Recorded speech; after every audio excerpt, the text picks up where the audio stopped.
Bill भी भर गया, ईएमआई भी कट गई, दूध का बिल भी चला गया, बिजली का बिल भी भर गया। ठीक है, इस बार ग्रोसरी का खर्च भी काफ़ी ज़्यादा हो गया, बच्चों की फ़ीस भी काफ़ी सारी थी। अब इसके बाद आता है एक और बड़ा खर्च, और वो है हेल्थ। सेहत का ख्याल रखना भी बहुत ज़रूरी है। अब थोड़ा सा पैसा बचा है, कभी मन करता है कि इसे सेव कर लूँ, और कभी लगता है कि क्यों ना इसे इन्वेस्ट कर दूँ। लेकिन इतने कम पैसे को आखिरकार कहाँ इन्वेस्ट करा जाए? क्या सच में भी इससे कोई मुनाफा होगा भी या नहीं? जब महीने के आखिर में थोड़े पैसे बचते हैं तो दिमाग में ढेर सारे सवाल आते हैं। दिल चाहता है कि इन्हें इन्वेस्ट करूं ताकि बाकी लोगों की तरह थोड़े मुझे भी एक्स्ट्रा पैसे मिल जाएं, मेरी इनकम में थोड़ी बढ़ोतरी हो जाए, शायद थोड़ा बहुत अपने ऊपर भी खर्च कर लें या फिर आने वाले फ्यूचर के लिए थोड़ा बचाऊं। अब करें तो करें क्या, समझ ही नहीं आता कि इतने कम पैसों से इन्वेस्टमेंट हो सकती है या नहीं। और जैसे ये ख्याल आता है, इतने सवाल घेर लेते हैं कि कई बार हम इस आइडिया को वहीं छोड़ देते हैं, फिर ज़िंदगी उस पुराने ढेरे पर चलने लगती है। अब ये सवाल अगर आपको भी हर महीने के आखिरी दिनों में परेशान करते हैं, हर बार सोचने पर मजबूर करता है कि काश इन्वेस्ट कर लिया होता, तो चलिए इस बार इन्हीं सारे सवालों का जवाब जो है आपको मिलने वाला है इस ऑडियो बुक समरी में। मैं हूं मोनू मिश्रा आपके साथ। तो बिना देर करे आइए जानते हैं समरी के बारे में। मनी मास्टर द गेम, जिसे टोनी रॉबिन्स ने लिखा है। अगर इस समरी की बात करें तो यहाँ कई सारे अहम सवाल उठाए गए हैं। पैसा आपके लिए क्या मायने रखता है? कुछ लोगों के लिए सिर्फ एक टूल है, एक ऐसा जरिया जिससे वो अपनी ज़रूरतों और चाहतों को पूरा कर पाते हैं।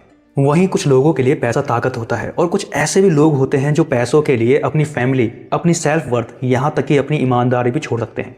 कुछ लोग कहते हैं कि पैसा सिर्फ मोहमाया है, कंप्यूटर स्क्रीन पर दिखने वाले नंबर भर। लेकिन कई लोगों के लिए पैसा एक ऐसा एब्स्ट्रैक्ट कॉन्सेप्ट है जो उन्हें आज़ादी और सिक्योरिटी देता है और उन्हें सच में जिंदा होने का एहसास कराता है। पैसा आपके लिए चाहे जो कुछ भी मायने रखता हो, एक बात तो पक्की है, आपको पैसे को कंट्रोल करना सीखना होगा, वरना पैसा आपको कंट्रोल करने लगेगा। या तो आप पैसे का इस्तेमाल करेंगे या फिर पैसा आपका इस्तेमाल करेगा।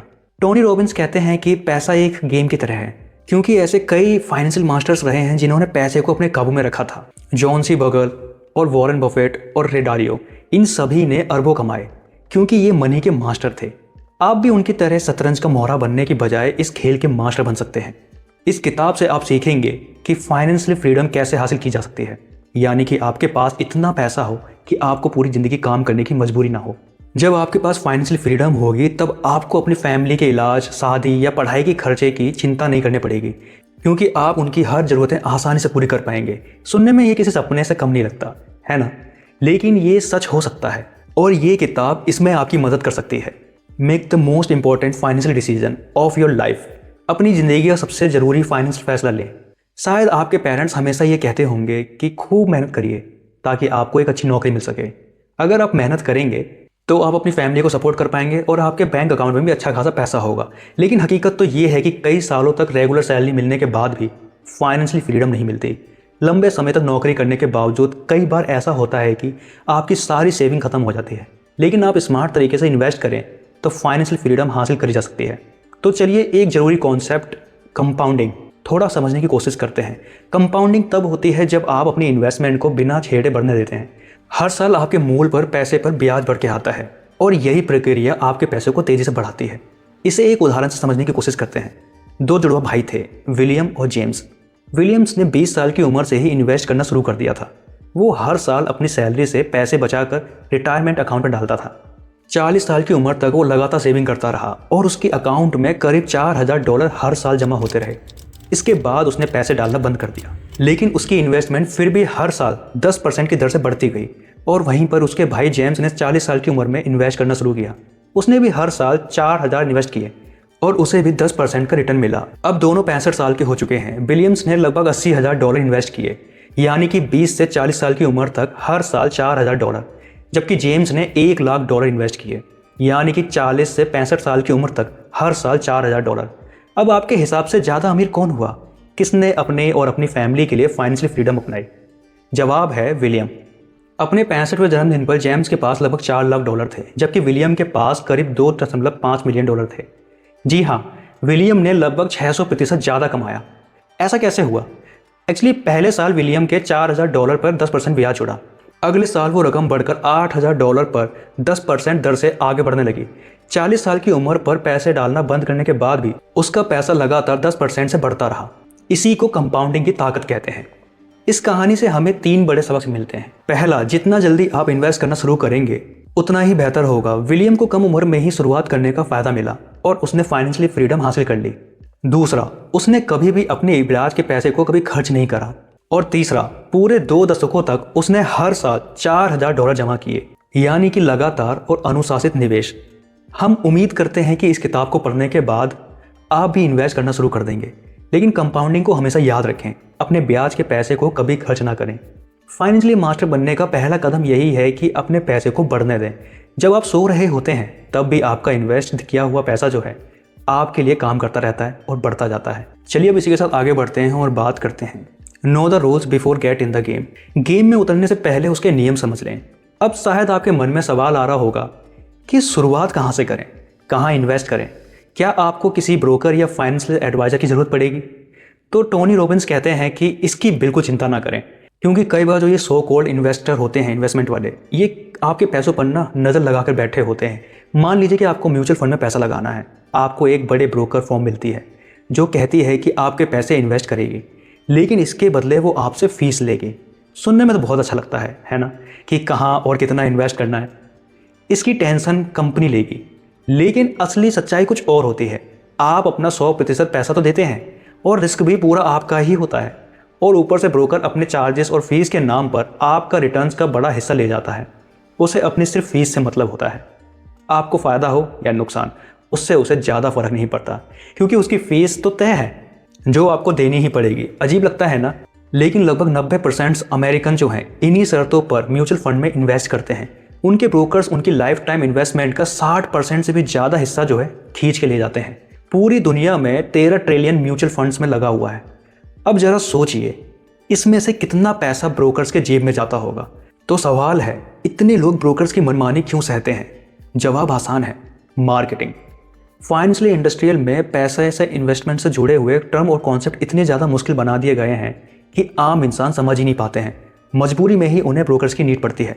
ऊपर से financial reports, stock exchange update, ये सब इतने दिलचस्प तरीके से दिखाए जाते हैं कि घर बैठे पोटेंशियल इन्वेस्टर्स जो होते हैं ज़्यादा से ज़्यादा पैसा लगाने के लिए तैयार हो जाते हैं।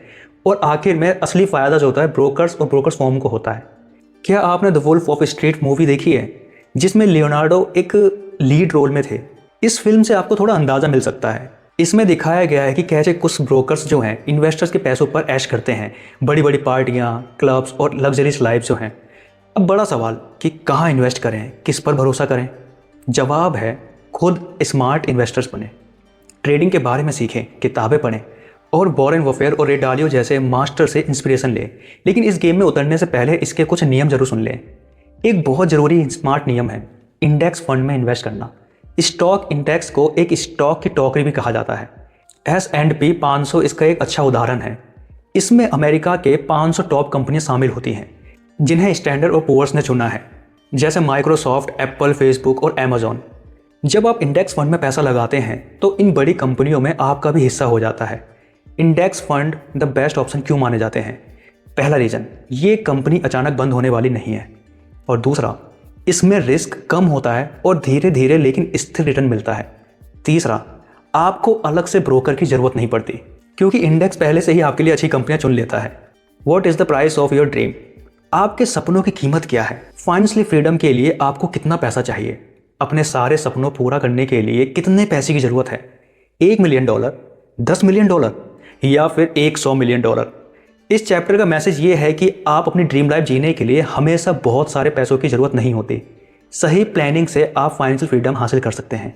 एक बार टोनी रॉबिन ने अपने सेमिनार में लोगों से पूछा कि एक खुशहाल और सुकून भरी ज़िंदगी जीने के लिए आपको कितने पैसे चाहिए।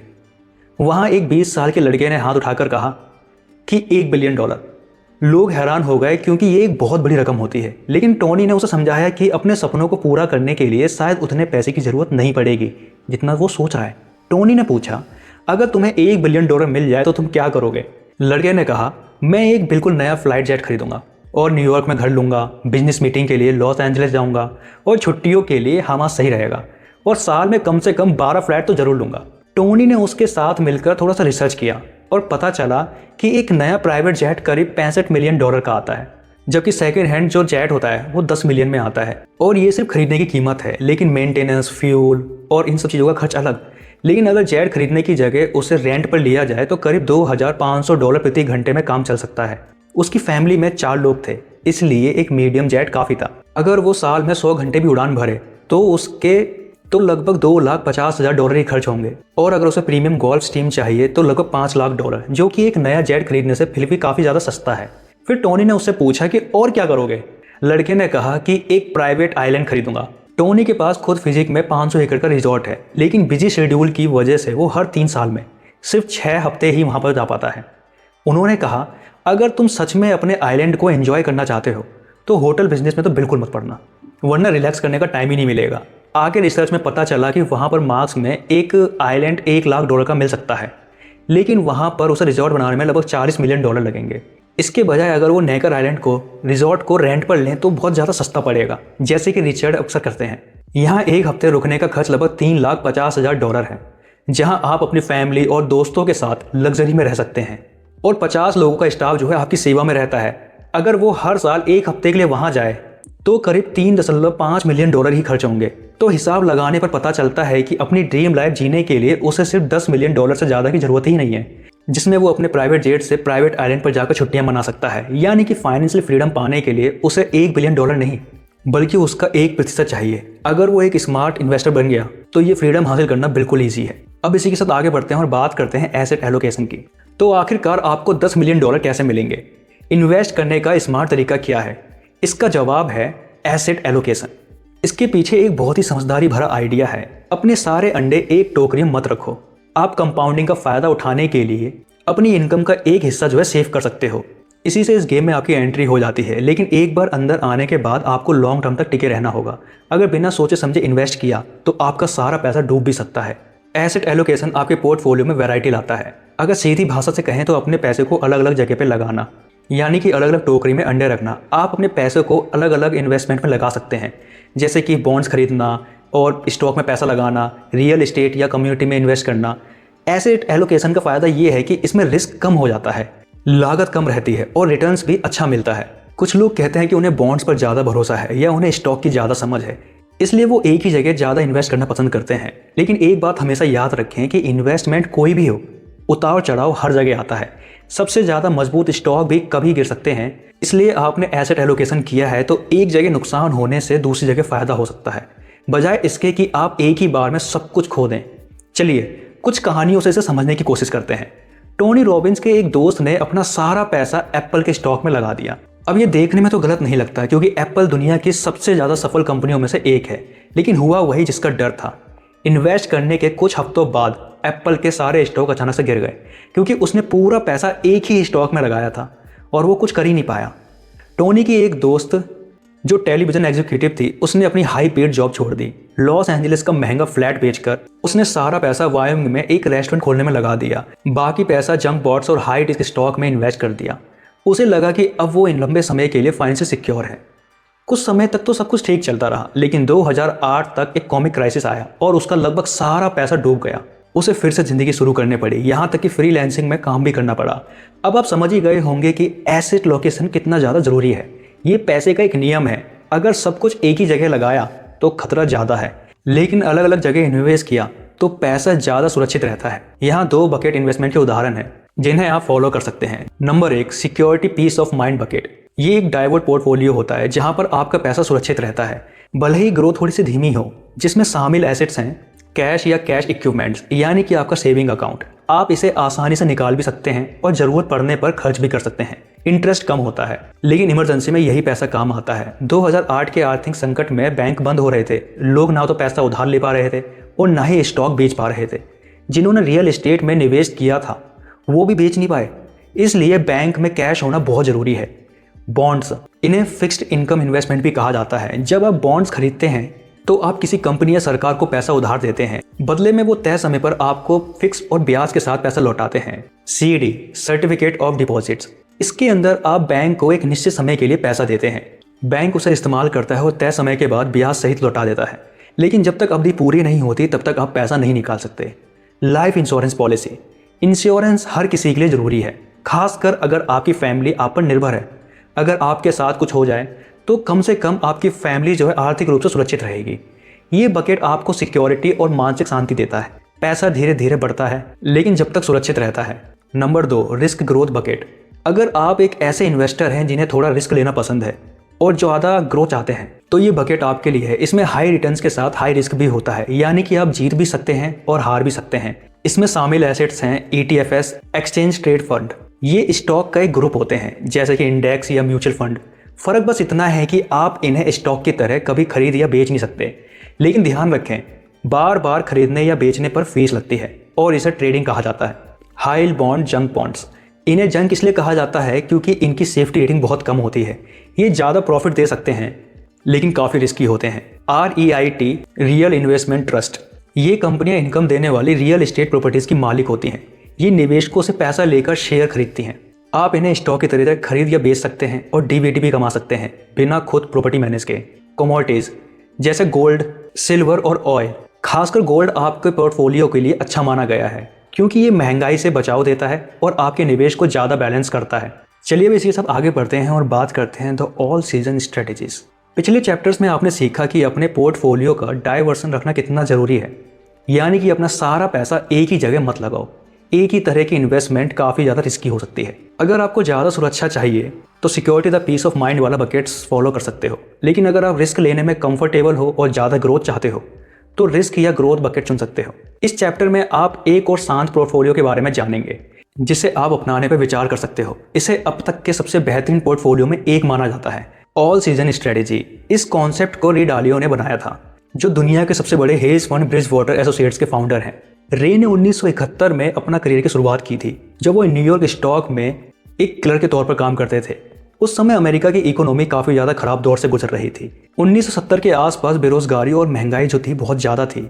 फिर 1973 में उन्हें एक शॉक आया जिससे तेल की कीमत $2.10 से बढ़कर $10.40 बैरल पहुंच गई थी। स्थिति संभालने के लिए सरकार ने ओड इवन स्कीम लागू की, जिसमें लोग महीने में ओड या इवन दिनों में ही गैस खरीद सकते थे। हालात ऐसे थे कि लोग घंटों गैस स्टेशन के बाहर लाइन में खड़े रहते थे। वियतनाम युद्ध और वाटरगेट स्कैंडल के बाद अमेरिका में जबरदस्त राजनीतिक उथल पुथल हुई और 1974 में राष्ट्रपति निक्स को इस्तीफा देना पड़ा। इन सब घटनाओं का स्टॉक पर बहुत ज़्यादा गहरा असर पड़ा। स्टॉक की कीमतें तेज़ी से ऊपर नीचे होने लगी थी। अलग स्टॉक में भारी स्थिरता और तेज़ी से बदलाव देखने के लिए मिल रहा था। ऐसे समय में रे डालियो के बीच में एक ही सवाल था, आखिर स्टॉक मार्केट की कीमत और देश की अर्थव्यवस्था के बीच क्या रिश्ता है। उन्होंने इकोनॉमिक सिस्टम और इन्वेस्टर्स के मूड के बीच का कनेक्शन समझने के लिए काफ़ी रिसर्च की। कई स्टडीज़ के बाद उन्होंने ऑल सीजन स्टडीज़ का फॉर्मूला तैयार किया। ये एसेट लोकेशन ऐसे बनाई गई है कि इकोनॉमी अच्छी हो या संकट में हो, दोनों में ही अच्छा परफॉर्म करे। लेकिन हमें कैसे पता कि सच में काम करती है या नहीं? 1974 से लेकर 2013 तक एक्सपर्ट्स इसे फॉलो करते हुए आए हैं, यानी कि पूरे 40 सालों तक इसकी प्रभावशीलता साबित हुई है। अगर आपने 1974 से 2013 तक इस स्ट्रेटेजी के साथ इन्वेस्ट किया होता तो आपको कुछ ऐसे रिजल्ट मिलते। पहला, शानदार रिजल्ट, आपका पैसा लगभग 10% की सालाना की दर से बढ़ता। दूसरा, बेहतरीन सेफ्टी, इन 40 सालों में शायद सिर्फ 4 बार ही नुकसान हुआ था। जी हाँ, सिर्फ 4 बार।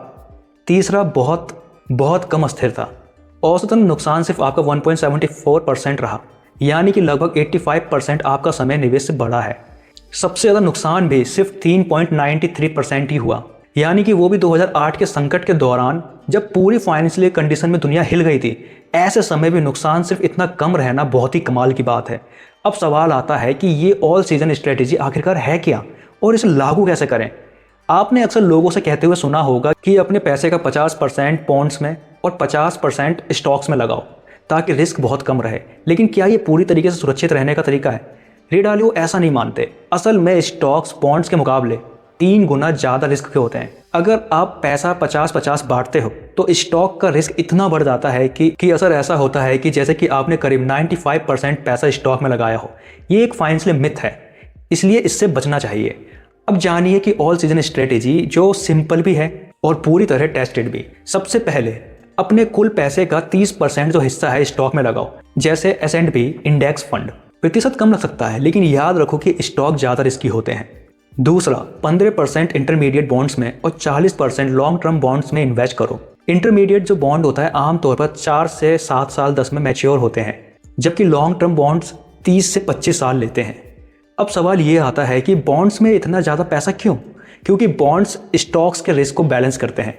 रे डालियो का मानना था कि लॉन्ग टर्म इन्वेस्टमेंट में किए गए पैसे लगभग 45% हिस्से से ज़्यादा अच्छे रिटर्न मिलने की संभावना होती है। तीसरा, 7.5% गोल्ड में और बाकी 7.5% जो है कमोडिटीज़ में लगाओ। गोल्ड और दूसरी कमोडिटीज़ महंगाई बढ़ने पर बहुत तेज़ी से दूर बढ़ती जाती है। अगर ऐसे में बॉन्ड्स और स्टॉक्स खरीदे जाएं तो आपका पोर्टफोलियो फिर भी सुरक्षित रहता है। इस स्ट्रेटेजी का आखिरी और बेहद ज़रूरी नियम है रीबैलेंसिंग, यानी कि अगर किसी एक इन्वेस्टमेंट से ज़्यादा मुनाफा हो जाए तो उसका थोड़ा सा हिस्सा बेचकर अपने पोर्टफोलियो को फिर से उसी ओरिजिनल एलोकेशन पर ले जाओ। सही तरीका ये है कि हर साल अपने पोर्टफोलियो को रीबैलेंस करें। इससे आपका रिस्क कंट्रोल रहता है और इन्वेस्टमेंट सही ट्रैक पर पकड़ी रहती है और इन्वेस्टमेंट सही ट्रैक पर बनी रहती है। तो इसी के साथ आगे बढ़ते हैं और बात करते हैं कंक्लूजन की। अब सवाल ये आता है कि फाइनेंशियल फ्रीडम पाने के लिए आप क्या करने वाले हो। ऐसी जिंदगी जीने के लिए जहां पर पैसों की कोई टेंशन ना हो, आप क्या कदम उठाओगे? इसका सीधा सा जवाब है आपको इन्वेस्ट करना होगा। अगर आपने अभी तक अपनी सैलरी से थोड़ा थोड़ा पैसा बैंक में सेव करते हुए आ रहे हो तो अब समय है उस पैसे को इन्वेस्ट करने का। इस किताब में आपने कंपाउंडिंग के बारे में पढ़ा है, इसलिए जितनी जल्दी शुरुआत कर सकते हो उतना ज़्यादा बेहतर रहेगा। हर साल आपको एक तय रकम सेव करनी होगी जो समय के साथ आपको ब्याज देती रहेगी और आपका पैसा बढ़ाती रहेगी। आपने ये भी समझा कि फाइनेंशियल मिथ्स क्या होते हैं, इसलिए कोई भी आर्थिक फैसले लेते वक्त सिर्फ ब्रोकर्स पर निर्भर रहने की जरूरत नहीं होती। आपको खुद सीखना और समझना होगा। उदाहरण के लिए इंडेक्स फंड एक डाइवर्स पोर्टफोलियो होता है जिसमें रिस्क कम होता है और रिटर्न्स भी अच्छे मिलने की संभावना है। आपने ये भी जाना कि बिलियनर जैसी लाइफ जीने के लिए बिलियनर पैदा होने की जरूरत नहीं है। आपने अगर सही प्लानिंग और स्मार्ट प्लानिंग की हो तो आप भी अपने बड़े सपनों को पूरा कर सकते हो, चाहे वो चार्टर जेट हो या फिर प्राइवेट आइलैंड। आपकी ड्रीम लाइफ उतनी ज़्यादा दूर नहीं है जितना कि आप सोचते हो, वो आपकी पहुँच के अंदर ही है। इस किताब से आपने एसेट लोकेशन का महत्व भी सीखा। एक कहावत है, अपने सारे अंडे एक ही टोकरी में मत रखो, और ये बिल्कुल सच बात है। इसलिए अलग अलग तरह के एसेट्स में इन्वेस्ट करो। आप चाहो तो ऐसे इन्वेस्टमेंट चुन सकते हो जो धीरे धीरे बढ़ें लेकिन सुरक्षित हों और आपको मानसिक शांति दें, या फिर ऐसे विकल्प चुन सकते हो जिनमें रिस्क ज़्यादा हो लेकिन ग्रोथ भी तेज हो। आपने इस किताब में ऑल स्ट्रेटेजी सीजन्स के बारे में भी समझा, एक स्मार्ट पोर्टफोलियो जो मार्केट के उतार चढ़ाव से आपके पैसों को काफ़ी हद तक सुरक्षित रखने में मदद करता है। अगर जल्दी से रिकैप करें तो इसमें शामिल है 30% stock, 15% intermediate bond, 45% long term bonds और 7.5% कमोडिटीज। लेकिन इसे असरदार बनाने के लिए हर साल पोर्टफोलियो को भी बैलेंस करना बहुत जरूरी है। तो अब भी क्या आपको इन्वेस्टिंग बहुत ज़्यादा रिस्की लगती है? शायद अब थोड़ा कम हो गया होगा या बिल्कुल भी नहीं लगती होगी। ये किताब आपको इस गेम के बेसिक रूल सिखाती है और आपने कुछ मास्टर टेक्निक्स भी सीख लिए हैं। अब आप बिना किसी डरे इन्वेस्टमेंट की शुरुआत कर सकते हो और फाइनेंशियल मामलों में ये किताब जो है ना आपके कई सवालों का जवाब देती है। इसलिए जब भी कोई डाउट हो तो इसे जरूर पढ़ना, क्योंकि ये आपको सही रास्ता दिखाने में हमेशा मदद करेगी। तो इन सभी बातों के साथ ये समरी यहीं पे ख़त्म होती है, लेकिन हमारी इन्वेस्टमेंट की जर्नी तो अभी शुरू हुई है और अगर आपकी ये जर्नी पहले से ही चल रही है तो हो सकता है कि कुछ उसने अपडेट करने की ज़रूरत हो। तो फिर इंतजार किस बात का, बिना डर के आप इन्वेस्टिंग शुरू कर सकते हो। और जाते जाते ये जरूर बताइएगा कि इस समरी की कौन सी बात आपको सबसे ज़्यादा पसंद आई, कौन सा वो रूल था जो आपको सबसे ज़्यादा अच्छा लगा और आप इनमें से क्या फॉलो करने वाले हैं। क्या आपने किसी को सच में ऐसा करते हुए देखा है? और अगर नहीं भी देखा है तो अब आपके पास उदाहरण ज़रूर है। तो इसलिए खुद पर भरोसा रखिए और आगे बढ़ते रहिए। आगे आप किस टॉपिक के बारे में जानना चाहेंगे ये भी ज़रूर हमें कमेंट बॉक्स में लिखकर बता दीजिएगा। और हाँ, हमेशा की तरह अपना ढेर सारा प्यार हमें देते रहिएगा। आप यूं ही अपना प्यार हम तक पहुंचाते रहिए और हम आपके लिए ऐसे ही शानदार समरीज आप तक पहुंचाते रहेंगे जो आपको आगे बढ़ने में हमेशा मदद करेगी।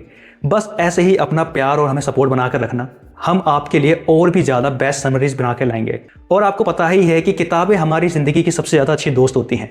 ये ना हमें कभी जज करती हैं और ना ही कभी रोकती टोकती हैं, बल्कि हमेशा कहती हैं कि एक बार और कोशिश करके देखते हैं। तो चलिए इन्वेस्टिंग के लिए एक बार फिर से कोशिश करें। All the very best. बहुत जल्द मिलेंगे एक नई समरी के साथ। तब तक अपना खूब सारा ध्यान रखना और हमेशा मुस्कुराते रहिए, खुश रहिए।